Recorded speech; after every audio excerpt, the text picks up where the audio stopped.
दोस्तों, क्या आप भी अपने घर के लिए एक नया इन्वर्टर और बैटरी लेने का सोच रहे हो, लेकिन कंफ्यूज हो गए हो कि कैसे सेलेक्ट करें, किस साइज का इन्वर्टर लगाएं, किस साइज की बैटरी लगाएं, क्या 100 AH की बैटरी लगानी चाहिए या फिर 200 AH की बैटरी लगानी चाहिए। तो दोस्तों, आज की इस वीडियो में आपका ये कॉन्सेप्ट जो है एकदम 100% क्लियर हो जाएगा और आपको किसी भी टेक्नीशियन की जरूरत नहीं पड़ेगी। इस वीडियो के एंड तक आप खुद अपने घर के लोड के हिसाब से कैलकुलेट कर पाएंगे कि आपको कौन सा इन्वर्टर और बैटरी लगाना चाहिए। बिना टाइम वेस्ट किए इस वीडियो को जल्दी से शुरू करते हैं। देखो, इन्वर्टर और बैटरी को फाइंड आउट करने के लिए सबसे पहला काम जो हमें करना है वो है घर का लोड फाइंड करना है। यानी जब आपकी घर के अंदर की लाइट चली जाएगी तो आप जो उपकरण चलाएंगे, जैसे कोई LED बल्ब हो गया, कोई फैन हो गया, कोई टीवी हो गई, तो कौन सी चीजें चलाएंगे और उसका लोड टोटल कितना होने वाला है, उसी के हिसाब से तो हम इन्वर्टर और बैटरी लगाने वाले हैं। तो देखिए, मान लीजिए एक छोटा सा एग्जांपल लेते हैं कि आप घर के अंदर 3 सीलिंग फैन चलाना चाहते हैं, इसके बाद आप 3 LED बल्ब चलाना चाहते हैं, इसी के साथ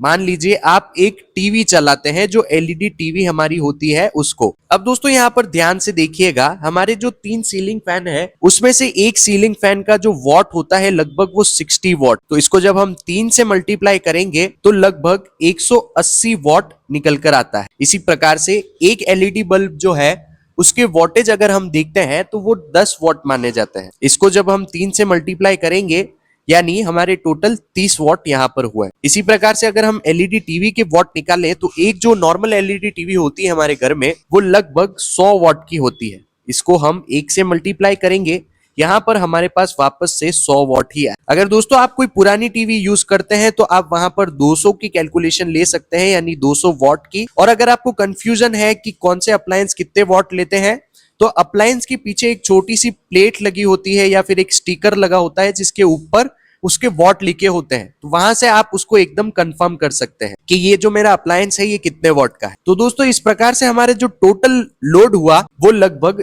310 वॉट हो गया। इनको प्लस करने पर हमारे घर का जो एक्टिव लोड है वो निकल कर आया है, यानी जब लाइट चली जाएगी तो हमें ये सारी चीजें चलानी है। अब यहाँ पर दोस्तों ध्यान से समझिएगा, एक इंपॉर्टेंट कॉन्सेप्ट आता है जिसे हम सेफ्टी फैक्टर बोलते हैं। इस सेफ्टी फैक्टर का मतलब ये हुआ कि हमें हमारे जो एक्टिव लोड आए हैं उसको 1.25 से मल्टीप्लाई करना पड़ेगा। अब यहाँ पर इसे मल्टीप्लाई क्यों करना पड़ेगा?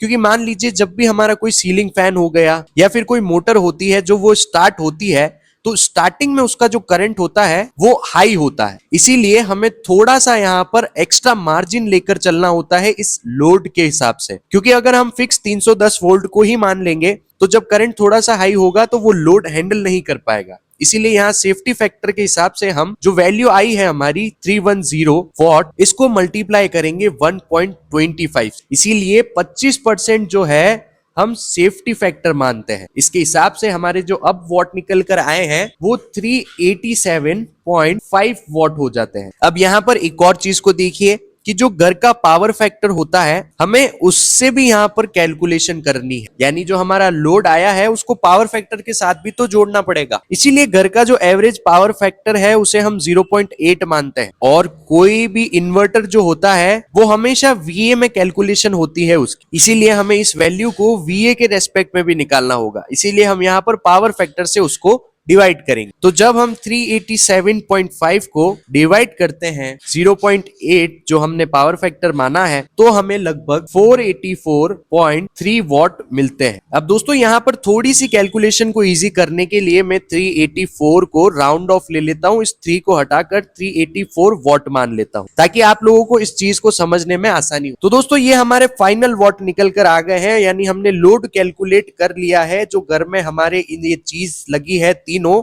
इसका हमने लोड निकाल लिया है कुछ इस प्रकार से। अब दोस्तों, हमारे लिए बहुत आसान हो गया है। अब इस लोड के हिसाब से हम सबसे पहले अपना जो इन्वर्टर लगाने वाले हैं उसकी कैपेसिटी निकाल लेंगे। देखिए अब कितना आसान है। इन्वर्टर की जो स्टैंडर्ड एफिशिएंसी होती है उसको 90% मानते हैं, यानी 0.9 मानते हैं। तो इस वॉट के हिसाब से हम इन्वर्टर की कैपेसिटी VA में निकाल सकते हैं। जब हम 484 को डिवाइड करेंगे 0.9 से तो हमें लगभग 537.7 VA निकल कर आते हैं। देखिए कितनी आसानी से हमें पता चल गया कि कितने VA का इन्वर्टर लगाना है। अब मार्केट में जो जनरल इन्वर्टर होते हैं वो 600 VA होता है या फिर 650 VA का होता है। तो आप इन दोनों में से किसी को भी सेलेक्ट कर सकते हैं इतने लोड के हिसाब से। ये तो बात हो गई इन्वर्टर की। अब हम देख लेते हैं कि बैटरी की साइज कैसे निकालते हैं, यानी बैटरी की कैपेसिटी हम कैसे निकालेंगे। ये भी बहुत ही आसान है दोस्तों बैटरी साइज निकालने के लिए एक सिंपल सा फॉर्मूला होता है, बैटरी कैपेसिटी इक्वल टू हमारे जो वॉट है यानी जो कैलकुलेटेड लोड है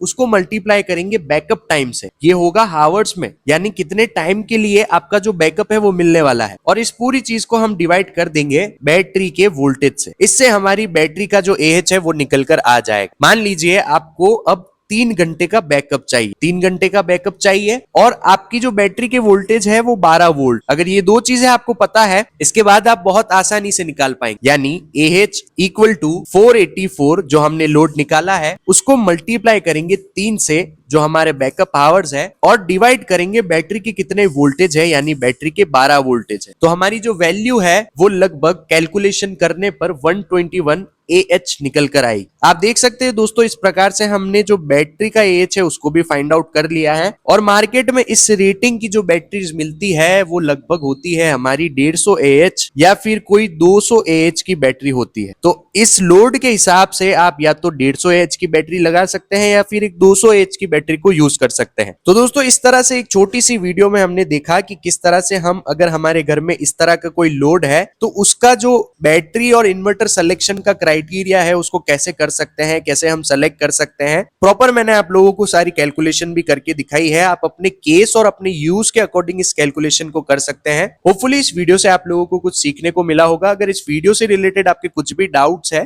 तो कमेंट करके जरूर बताइएगा। इस प्रकार की और वीडियोस को देखना चाहते हैं तो चैनल को सब्सक्राइब कर दीजिए और वीडियो को लाइक करिए। मैं मिलता हूं आपको ऐसी किसी इंफॉर्मेटिव वीडियो में।